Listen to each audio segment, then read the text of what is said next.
Indonesia merupakan negara kepulauan yang mana mempunyai cakupan luas bervariasi, dari yang luas hingga sempit, daratan, bergunung, dan bukit, di mana di dalamnya tempat seluruh flora, fauna, serta mikroba yang beragam. Keberagaman tersebut adalah kain alam yang menyimpan banyak manfaat, salah satunya itu sebagai paru-paru dunia.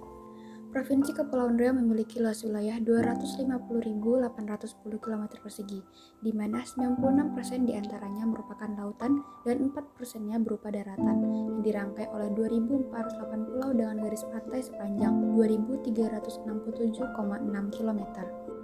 Provinsi Kepulauan Riau terdiri dari 5 kabupaten dan 2 kota, yaitu meliputi Kabupaten Bintan, Kabupaten Karimun, Kabupaten Lingga, Kabupaten Natuna, Kepulauan Anambas, Kota Tanjung Pinang, dan Kota Batam. Keanekaragaman hayati merupakan organisme yang dapat menunjukkan keseluruhan dari variasi jenis, gen, maupun ekosistem dalam suatu daerah serta saling berhubungan satu sama lain, yang mana adalah dasar kehidupan di muka bumi ini. Manfaatnya sangat banyak, mulai dari kelestarian hidup organisme, berdampak terutama pada kehidupan manusia dan masih banyak manfaat penting lainnya. Akan tetapi, suatu keanekaragaman hayati dapat menurun, maka dalam untuk itu perlunya menjaga kelestarian keanekaragaman hayati supaya bisa pulih kembali.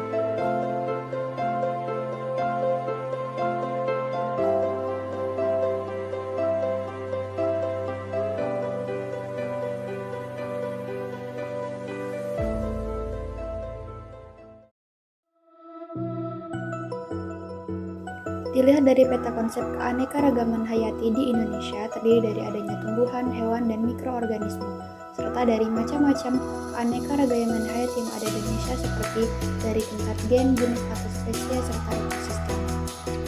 Menurut tingkatannya, yang pertama yaitu dari keanekaragaman hayati tingkat gen. Keanekaragaman tingkat genetik terjadi karena adanya keanekaragaman susunan gen. Jadi, perangkat gen itulah yang menentukan ciri dan sifat yang dimiliki oleh suatu individu.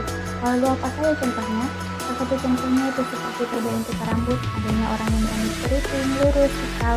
Itu semua terjadi karena adanya keanekaragaman tingkat genetik. Yang kedua yaitu keanekaragaman hayati tingkat jenis. Jenis atau spesies diartikan sebagai individu yang mempunyai kesamaan morfologis, atomis, fisiologis, dan memiliki kemampuan untuk melakukan perkawinan dengan sesamanya sehingga menghasilkan keturunan yang subur atau fertil untuk melanjutkan generasinya. Menurut para ahli taksonomi dan ahli biologi, klasifikasi dan identifikasi hewan yaitu sekitar 1.600.000 jenis atau spesies. Kemudian untuk tumbuhan yaitu sekitar 325.000 jenis spesies. Pada mikroorganisme yaitu 160.000 jenis mikroorganisme. Contoh keanekaragaman hayati jenis tumbuhan dapat dilihat dari keluarga kacang-kacangan. Ada kacang kapri, kacang tanah, kacang hijau, kacang merah, kacang kedelai, dan kacang panjang. Keanekaragaman hayati tingkat jenis hewan contohnya terjadi pada jenis ikan, yaitu ikan tongkol, tuna, tenggiri, dan gembung. Contoh lainnya yaitu terjadi pada hewan, yaitu ayam, dan tumbuhan pada jenis pisang-pisangan. Keanekaragaman jenis dapat terlihat dari adanya perbedaan mulai dari morfologi, anatomi, maupun fisiologi bentuknya. Makhluk hidup yang berbeda jenis akan terlihat dari morfologi luar yang berbeda, begitu pula susunan anatomi bagian tubuhnya. Tingkat keanekaragaman hayati terakhir yaitu keanekaragaman hayati tingkat ekosistem. Keanekaragaman ekosistem merupakan keanekaragaman suatu komunitas yang terdiri dari hewan, tumbuhan, dan mikroorganisme di suatu habitat. Keanekaragaman ekosistem ini terjadi karena adanya keanekaragaman gen dan keanekaragaman jenis atau spesies. Contohnya pada keanekaragaman ekosistem sawah, hutan, pantai, dan lainnya.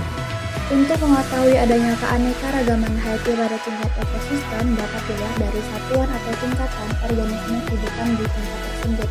Secara garis besar terdapat dua ekosistem utama yaitu ekosistem daratan dan ekosistem perairan. Adapun contoh ekosistem lagi yaitu ekosistem mangrove, di mana terdapat berbagai organisme serta spesies yang terdapat di dalam ekosistem mangrove tersebut. Ada beberapa sebab terancamnya ekosistem mangrove yaitu adanya pembangunan sekolah dan perumahan dengan cara menimbun dari mangrove-mangrove tersebut. Maka dari itu diperlukannya pelestarian atau rehabilitasi pada mangrove tersebut.